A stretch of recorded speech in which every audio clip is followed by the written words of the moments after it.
Hello दोस्तों, आप सभी का स्वागत है मेरे यूट्यूब चैनल में। जैसा कि आप स्क्रीन पर देख सकते हैं कि जूनियर असिस्टेंट ऑफिसर की भर्ती होने जा रही है एयरपोर्ट्स अथॉरिटी ऑफ इंडिया के तहत। अगर आपने हमारे चैनल को सब्सक्राइब नहीं किया तो सब्सक्राइब कीजिए ताकि आपको सरकारी और गवर्नमेंट जॉब की जल्दी से जल्दी नोटिफिकेशन मिले और आप उन फॉर्मों को भर सकें।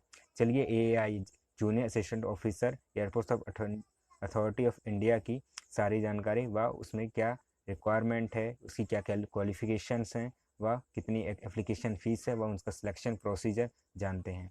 इस वीडियो में हम जानेंगे कि जूनियर असिस्टेंट ऑफिसर की क्या एलिजिबिलिटी हैं व उनका एप्लीकेशन फ़ीस, उनकी वैकेंसी व pay scales, selection procedure, some important ये वो पॉइंट्स हैं जो जब हम लोग फॉर्म भरते हैं तो उन बातों का ध्यान नहीं देते हैं और हम लोगों का फॉर्म रिजेक्ट हो जाता है। वह सिलेक्शन प्रोसीजर में यह रुकावट बनता है। व एंड में हम जानेंगे एप्लीकेशन से डेट्स क्या क्या हैं। चलिए वीडियो को शुरू करते हैं। AAI junior assistant eligibility criteria क्या है? यहाँ पे एज लिमिट आपकी 27 वर्ष होनी चाहिए। यहाँ पे आपकी एज लिमिट 27 वर्ष होना चाहिए। वह आपकी एज कैलकुलेट 2 नवंबर 2020 तक कैलकुलेट की जाएगी। वह इसके लिए एजुकेशनल क्वालिफिकेशन के लिए आपको BE और BTech कंप्लीट होनी चाहिए आपकी। और सबसे ज़रूरी बात है कि यहाँ पे गेट 2019 2018 2019 तक के गेट स्कोर लिया जाएगा। 2020 का गेट स्कोर नहीं एलिजिबल है। ठीक है, अभी तक की नोटिफिकेशन में गेट 2019 का स्कोर ही लिया जा रहा है। अगर आगे गेट 2020 का स्कोर लिया जाएगा तो आपको हमारे चैनल पे बता दिया जाएगा। आइए अब जानते हैं जूनियर असिस्टेंट एप्लीकेशन की फ़ीस क्या है। जनरल OBC की फ़ीस 300 रुपये है पर SC ST की फ़ीस कोई फ़ीस नहीं रखी गई है। यह फ़ीस आप क्रेडिट कार्ड, डेबिट कार्ड पर नेट बैंकिंग के थ्रू व UPI का भी यूज़ करके आप ये फ़ीस आप सबमिट कर सकते हैं। इस स्लाइड में हम लोग जानेंगे कि airport authority of India junior assistant vacancy किस किस ब्रांच के लिए हो रही है, जैसे कि सिविल, इलेक्ट्रिकल, इलेक्ट्रॉनिक्स। सिविल के लिए यहाँ पे 15 वैकेंसी निकली हुई है। सिविल के लिए यहाँ पे 15 वैकेंसी निकली है। इलेक्ट्रिकल के लिए 15 वैकेंसी व इलेक्ट्रॉनिक्स के लिए इस बार 150 वैकेंसी निकली हुई है। 150 वैकेंसी निकली हुई है इस बार। यहाँ पे OBC के लिए सिविल में 2 वैकेंसी दी गई हैं व इलेक्ट्रिकल में OBC के लिए 1 वैकेंसी दी गई व इलेक्ट्रॉनिक्स के लिए 45 वैकेंसी दी गई हुई हैं। SC के लिए 1 वैकेंसी, इलेक्ट्रिकल्स के लिए भी 1 वैकेंसी दी गई है SC में व इलेक्ट्रॉनिक्स के लिए 19 वैकेंसियों पे भर्ती होने जा रही है SC में। PWD में सिविल के लिए 1, इलेक्ट्रिकल के लिए 1 व इलेक्ट्रॉनिक्स के लिए PW में कोई वैकेंसी नहीं है। व UR में सिविल के लिए 8 वैकेंसियाँ व EWS में 1 वैकेंसी, इलेक्ट्रिकल में 10 हैं UR के लिए व इलेक्ट्रिकल में EWS के लिए 1 वैकेंसी, इलेक्ट्रॉनिक्स के लिए UR में 60 वैकेंसी व EWS में 15 वैकेंसी हो रही है। यह जूनियर असिस्टेंट्स के लिए यह नंबर ऑफ वैकेंसी सबसे ज़्यादा होने वाली AI के तहत से होने वाली भर्ती है। इसमें 180 वैकेंसियाँ निकली हुई हैं। चलिए से जल्दी से जाइए और फॉर्म को फिल करिए। इलेक्ट्रॉनिक्स के लिए इस बार 150 वैकेंसी, इलेक्ट्रिकल के 15, सिविल के लिए 15। ये सबसे बड़ी होने वाली भर्ती है AI की तरफ से। और ये बात का ज़रूर ध्यान रखिएगा कि यहाँ पे गेट 2019 तक के गेट के मार्क कैलकुलेट किए जाएंगे। अभी तक के नोटिफिकेशन में अभी नोटिफिकेशन अगर अपडेट होता है व अगर गेट 2020 के स्कोर उसमें लिए जाते हैं तो आपको हमारे यूट्यूब चैनल में इसके बारे में बता दिया जाएगा। तो इसके लिए आप हमारे यूट्यूब चैनल पर सब्सक्राइब कीजिए व घंटी बजाइएगा। चलिए अब देखते हैं पे स्केल एंड सैलरी कि जूनियर असिस्टेंट ऑफिसर के लिए कितनी सैलरी होनी चाहिए। जूनियर असिस्टेंट ऑफिसर की सैलरी 40,000 से 1,40,000 तक हो सकती है। वह यह आगे आपकी प्रमोशन के तहत आपकी भर्ती भी। चलिए अब हम लोग जानते हैं जूनियर असिस्टेंट ऑफिसर का सिलेक्शन प्रोसीजर क्या है, चयन प्रक्रिया क्या है। सबसे पहले आपको गेट 2019 के मार्क्स लिए जाएंगे तथा उससे आपको शॉर्टलिस्ट किया जाएगा। ठीक है, उसके बाद आपको अपने सारे प्रमाण पत्र ऑनलाइन के थ्रू जमा करने होंगे व उसके द्वारा जो शॉर्ट लिस्ट होंगे उनके लिए वहाँ से कॉल लेटर भेजा जाएगा। लेकिन जानने वाली यह बात है कि इसमें कोई भी आपका एग्ज़ाम नहीं होगा, सिर्फ आपको मेरिट की बेस पे आपको जॉब दी जाएगी। और सबसे ज़रूरी बात, यहाँ पे कोई भी आपको एक्सपीरियंस की ज़रूरत नहीं है, मतलब कि आपको NOC नहीं देनी है किसी भी इस फॉर्म को भरने में। आपका सिर्फ गेट के बेस पे आपका इसमें सिलेक्शन किया जाएगा व आपको कोई भी एक्सपीरियंस नहीं देना। उसके बाद आपको गेट के स्कोर पर आपको शॉर्ट लिस्ट किया जाएगा। फिर उसके बाद आपको कॉल लेटर दिया जाएगा ईमेल के थ्रू या आपको पोस्ट ऑफिस के थ्रू आपको कॉल लेटर दिया जाएगा। फिर आपके जो प्रमाण पत्र वगैरह हैं आपको उसके साथ बुलाया जाएगा ओरिजिनल डॉक्यूमेंट के साथ। फिर वहाँ पे आपका वापस से सत्यापन होगा। फिर उसके बाद आपका अब इसमें यह देखने वाली सिलेक्शन प्रोसेस में यह देखने वाली बात है कि जैसे कि दो उम्मीदवार, दो या दो से अधिक उम्मीदवार एक ही पोस्ट पर, जैसे कि हम लोग देख सकते हैं कि यहाँ पर देख सकते हैं कि सिविल में एससी के लिए सिर्फ एक वैकेंसी निकली हुई है। ये हम एक एग्जाम्पल ले रहे हैं, जैसे कि सिविल में एक वैकेंसी निकली हुई है एससी के लिए, ठीक है। एससी के लिए एक वैकेंसी निकली, तो एससी की इस वैकेंसी के लिए दो या दो से अधिक उम्मीदवार हो गए हैं, तो उनकी एज कैलकुलेट की जाएगी।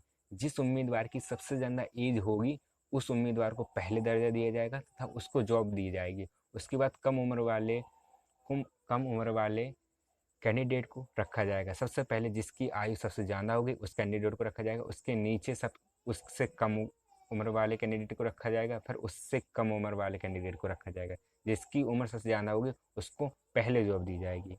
यह जानना बहुत ज़रूरी है। उसके बाद सबसे ज़रूरी बात यह है कि अगर आप इलेक्ट्रॉनिक्स के पद पर चयनित होते हैं, जूनियर असिस्टेंट्स के लिए इलेक्ट्रॉनिक्स पद पर चयनित होते हैं, तो आपको 6 महीने का प्रशिक्षण दिया जाएगा, जो आपको एयरपोर्ट्स अथॉरिटी ऑफ इंडिया के तहत दिया जाएगा। आप जब ये 6 महीने यहाँ पे काम किए जाएंगे तो आपकी पूरी सैलरी दी जाएगी। जो आपकी पे स्केल वहाँ पे होगी आपको पूरी सैलरी दी जाएगी। इससे आपको कोई इफेक्ट नहीं पड़ेगा आपकी सैलरी पे। आपको 6 महीने का प्रशिक्षण आपको एआई देगा।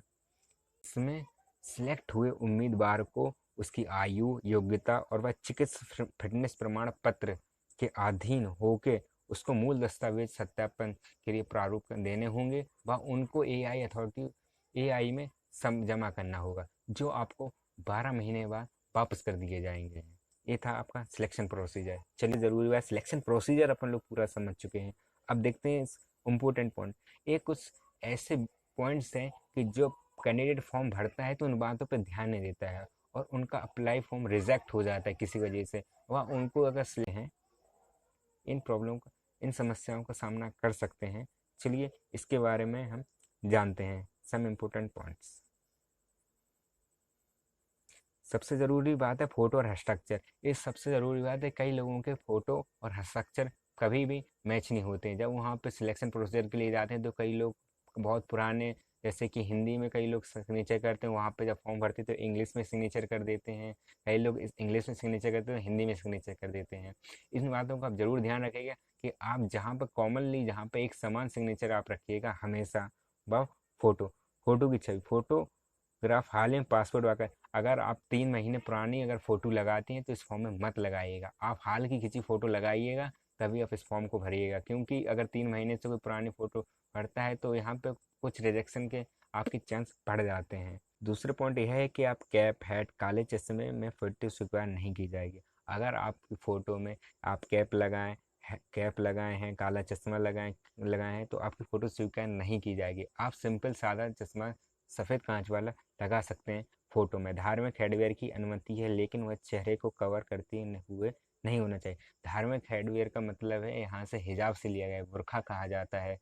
जो मुस्लिम समुदाय की महिलाएं जो पहनती हैं वो धार्मिक हेडवेयर कहा जाता है। उसमें आप लगा सकती हैं, लेकिन उसमें आपका चेहरा नहीं ढका होना चाहिए, ठीक है। वह स्कैन की गई फ़ोटो फाइल का आकार आपको 20 KB से 50 KB व इसकी जो साइज़ है वो 200 से 230 पिक्सल तक होना चाहिए। ये सभी हम लोग जानते हैं। वह हस्ताक्षर छवि, आपकी आवेदक काली स्याही के पेन से सफ़ेद कागज़ पर हस्ताक्षर करें। वह हस्ताक्षर फाइल का आकार 10 KB से 20 KB व से 40-60 पिक्सल के बीच में।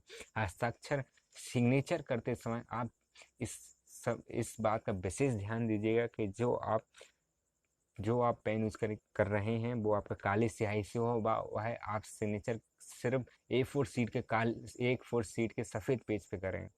इससे आपका जो आपकी स्कैनिंग होती है वो अच्छी आती है। इस बात का विशेष ध्यान रखें।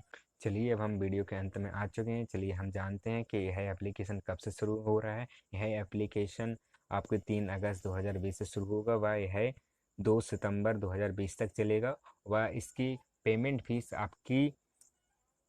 आपकी 15 सितंबर तक रखी गई हुई है, ठीक है। और सबसे ज़रूरी बात है कि आप इसके लिए गेट अगर क्वालिफाई हैं तो आप इस फॉर्म को भरिएगा। 2019 तक का गेट इसको लिया जा रहा है और 2020 का गेट स्कोर अभी कंफर्म नहीं है, पर चांस है कि गेट 2020 का स्कोर लिया जा सकता है। और सबसे ज़रूरी बात यह है कि यह इसमें कोई भी आपका एग्ज़ाम नहीं होगा, इसमें आपकी गेट की मेरिट लिस्ट बनाई जाएगी। और हाँ, एआई की तरफ से निकलने वाली जूनियर असिस्टेंट ऑफिसर की 120 पदों पर निकलने वाली वैकेंसी है, ठीक है।